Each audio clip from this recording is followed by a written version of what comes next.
Hello guys and welcome back to a new Wixo episode. What if civilizations started over again? And I have a problem right here. So as you may notice, this map looks exactly like the map at the end of the last episode.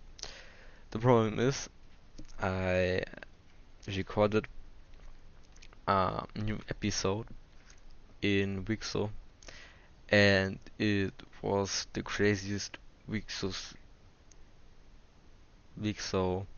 episode I've made, and the problem is I forgot to record my audio, so I would have just made the same episode again, but there's just so much that happened, so I can't redo it. But in this episode, a bit happened, and I'm going to show you what happened. And as you, oops, and as you can see, a lot changed, and yeah. So as you can see, there's a whole new large country right here, and this country stopped existing. Um, but I'm just going to tell you what happened. Like right here between these two countries, um, the war went on, and the pink team won. And the problem is, I don't know how the pink team won, but uh, or maybe I think it was that the pink team had an advantage because of that. A few more major cities or something, and then the blue country um, wanted to save this country, but all of the world said you don't, and so from themselves the blue team only took these two ports, uh, which is on the province map, and then I don't know the one, but I think the British or something had to do something like that. But really, I don't know. The next thing we had was this country where I forgot to raise the capital actually. But this country was just like I showed in stats, really unstable and just completely collapsed. And India has some land too. They expanded greatly. These countries here were not happy with the social democracy over here, so they were not okay with the conservative democracy right here and founded their own country with social democracy. That's the story. And India also wanted to raise mm, a bit of an army, but uh, they couldn't do it because the Persian country, that's the name, uh, attacked the South Persian country, as the North Persian country attacked the South Persian country, and then India still wanted to get a piece of it, so they raised militias, and are really happy they even got some provinces because the country was overruled in just 3 months or something, I said. So it's really astonishing how fast it was. So you might ask me, how was the Persian country overrun in 3 months? So the first thing you need to know had is that India already had expanded into these territories right here. And now we saw them, we saw them, we saw him, we saw the man, the myth, the legend, we saw him go invading the country, going right into here in 3 days. So now this country noticed that they were waiting. So they put all of their troops right here. The problem is their naval invaded here only 4 days after the invasion, or 5 days after the invasion, after they gathered here, made an encirclement, wiped out 80% of their navy, seven of their navy, of their army. 2 weeks into the invasion, they had captured this city. Then they naval invaded and sieged the capital.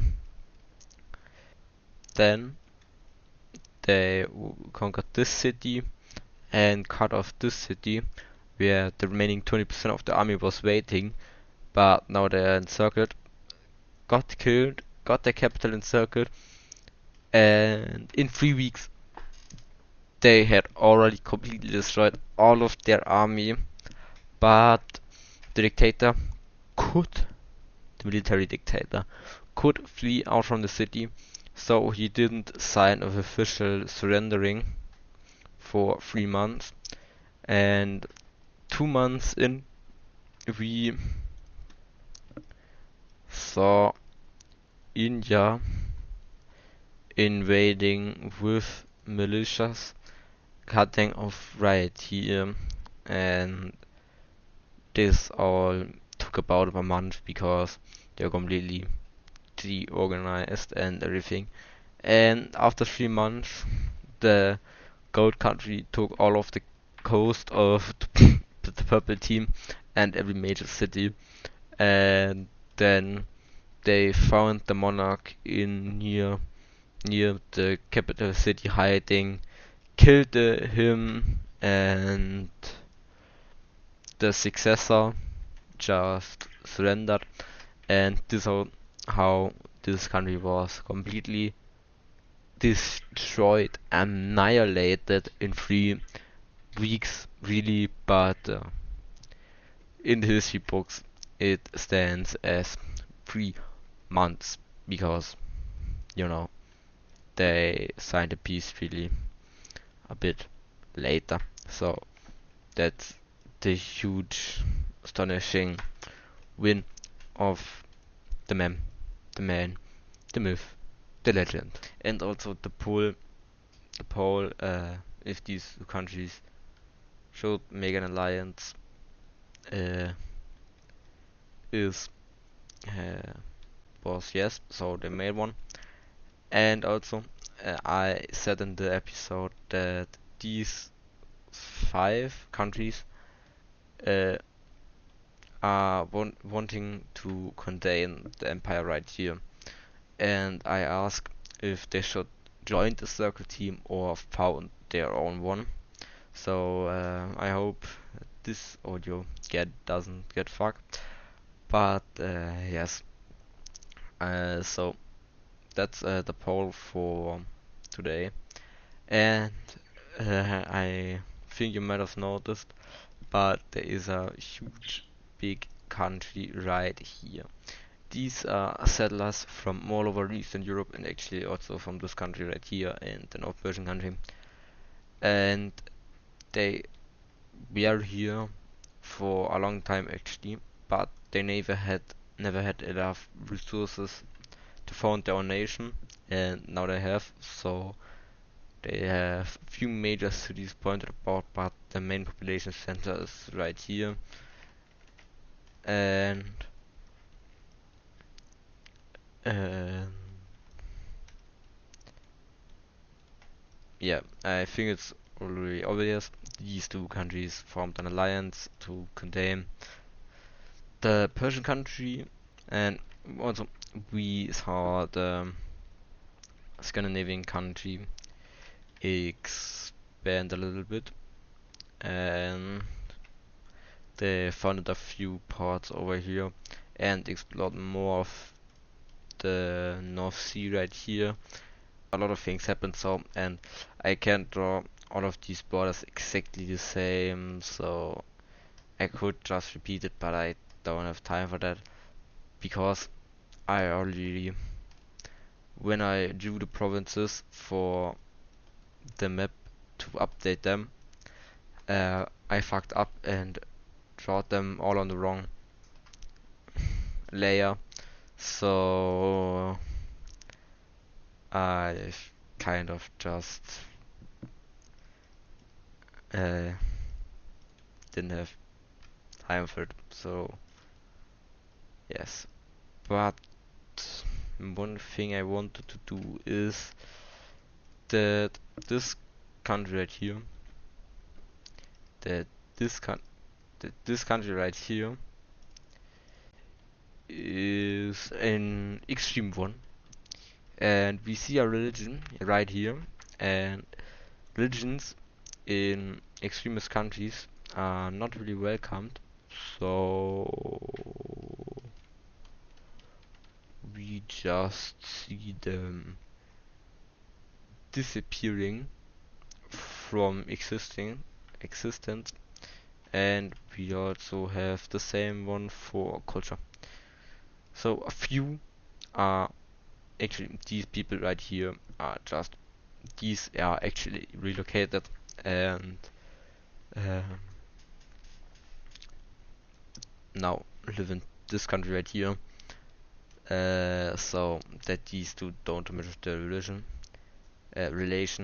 because this country leader might is extreme, but aside from that, he's not that dumb, except being extreme. So yes, but what I also would show you is the stats for the episode, and I didn't have the time to, and I didn't want to count the countries, so I just said their last.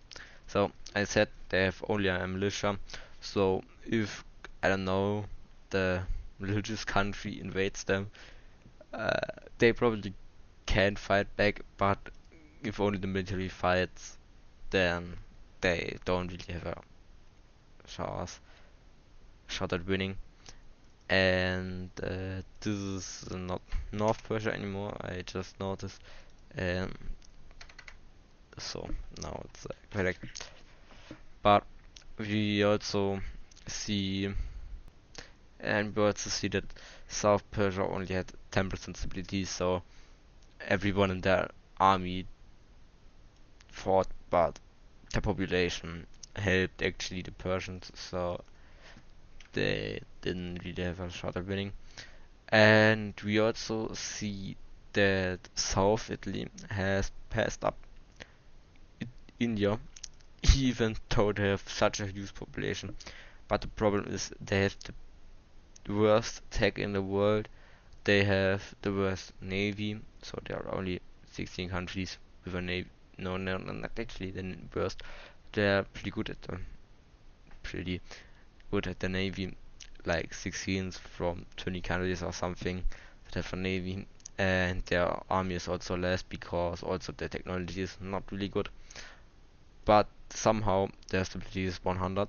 I know it doesn't really make sense, but okay. And industry doesn't really exist because factories don't exist, so why should an industry exist? But they only have barely, if not l- to, if not less food than they need, so they are not really good, and the huge population increase doesn't really help with that. So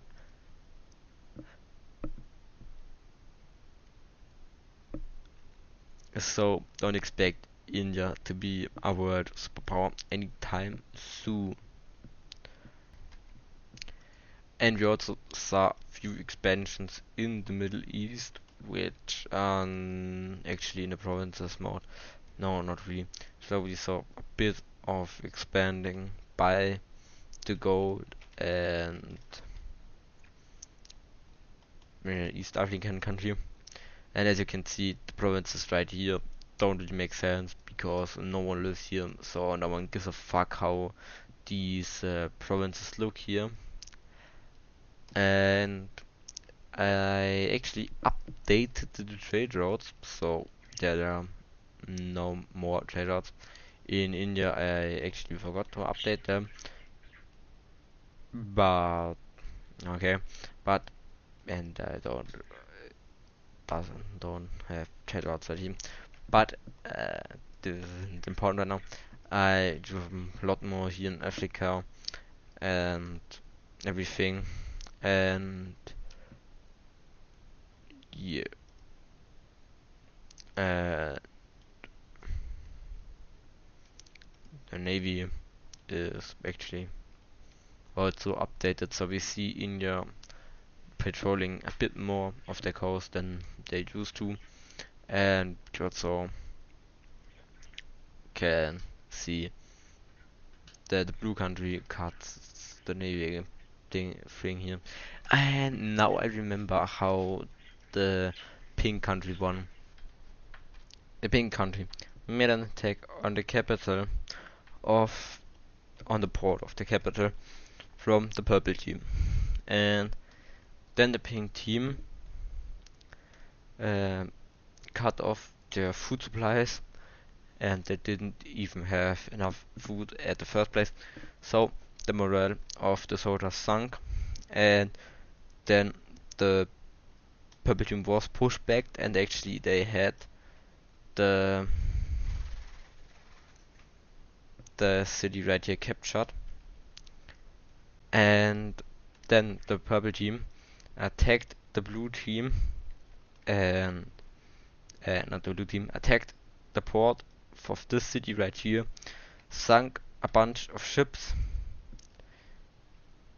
of the pink team, but the pink team also had stationed a lot of ships in here, so they went to this port where they just lost a lot of ships and killed off the entire fleet of the purple country, cut off their supply completely, and they still didn't have enough food.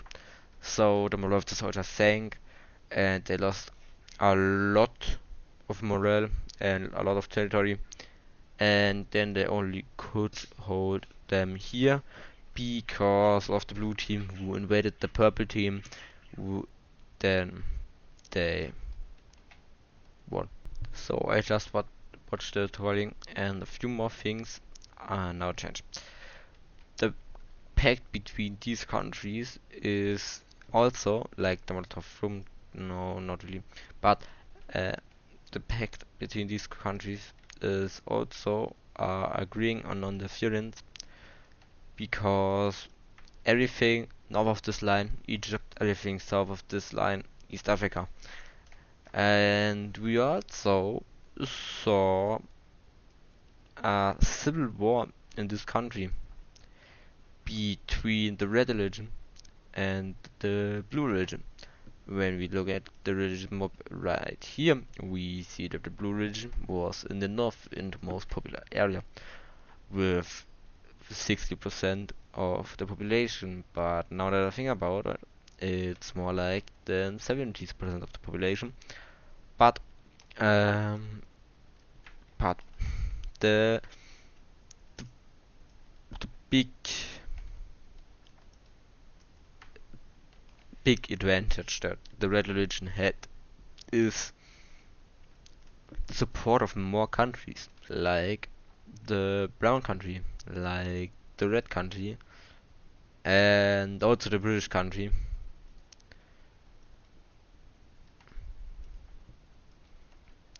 And also, I forgot the ideology on this country right here. I also improved it on this one. Uh, Here there are also monarchy, so kind of weird to get rid of the monarchy. So these two only split up, not because they had a problem with the ideology or the expanding. They split up because they just hate each other. And yeah, we saw the pink religion fighting with help of these countries right here, or more than these two countries. Of course, the blue country had the blue religion, but not enough, and they were distracted with this war, I guess, because this war continued through half of the episode or something, and and now I'm just noticing uh, that this country expanded a lot more, and we also see in the province map mode where they expanded. This was the line right here where they had started, and I did add a lot more major cities when I updated them, the map and provinces and culture and religion and navy and trade routes and yeah, map modes, maps, layers, I guess. So that's why there are so much more meta cities.